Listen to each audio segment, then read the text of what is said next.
Hey there, Aaron Beasley from Lexus North Shore in Glendale, Wisconsin, here to deliver Safety System Plus on the 2016 RX350.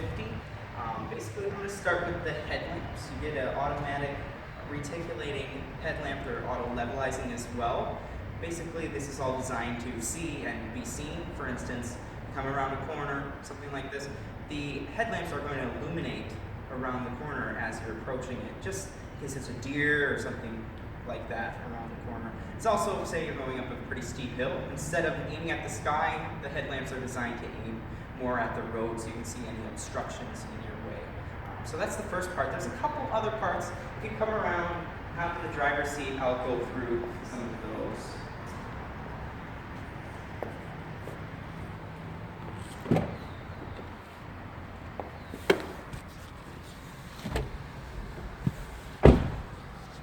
Another benefit of the headlamps, now that I'm thinking about it, is that you have automatic high beams as well. So it basically takes care of daytime running lamps, nighttime, and the high beams as well. So you really don't have to think about it a whole heck of a lot.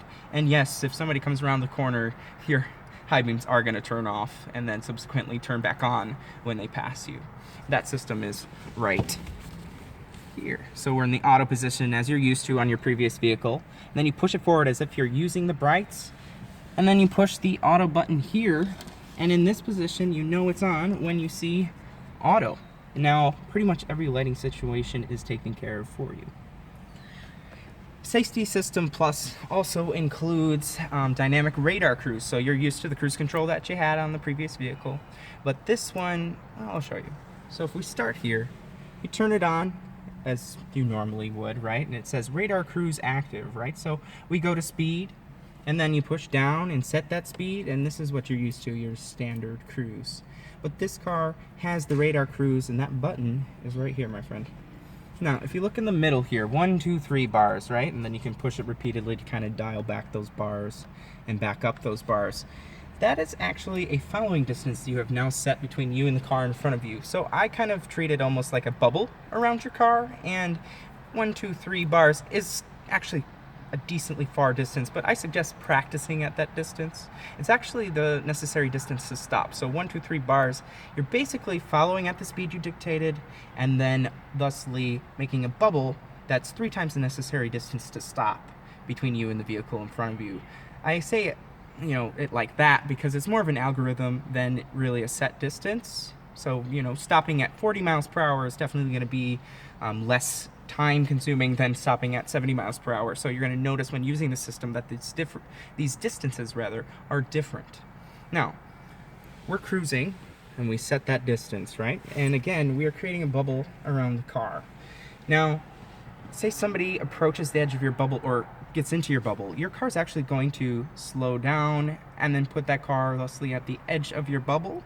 It's just kind of creating a safety barrier around you and the vehicles around you. It's definitely an incredible system, and it's something you really have to put into practice before you totally rely on it. Now, once you get used to it, 3 times the necessary distance to stop is pretty far. I would say dial it back to 2 once you're comfortable, and that's going to kind of create a distance, your normal distance, as if you were to dictate all this on your own, the slowing down and the speeding up while cruising on the highway.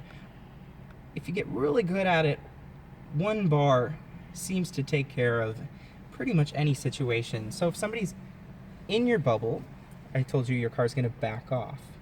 If somebody's in your bubble and then thusly leaves your bubble, your car's going to speed up. Now, it's never going to surpass the first speed that you had set, but it is going to kind of mitigate all those situations on its own. Now, there's that system, the millimeter radar, kind of dynamic radar cruise, and there's also lane departure, keep assist, right here next to that. That's what this one's dictating. Now, this is a passive system running in the background. It's not meant to steer you around, things like that on its own, as if it's autonomous. It's really meant for mitigating emergency situations. So for instance, say you veer a bit off the road, the car's first going to kind of vibrate at you, and if you don't respond to the vibration, it is going to pull you back into the lane. Now, if you do that enough times, the car's kind of going to get mad at you. It's going to beep at you, probably show a picture of a coffee cup. It's just trying to tell you, hey, you know, pay attention to the road. Again, these systems are designed to be redundant of you being cognizant of these situations on your own. So that's Safety System Plus, or at least a good start for it. I think it's better to go actually use it on the road, so we're going to do that next. So let's start the vehicle and do that.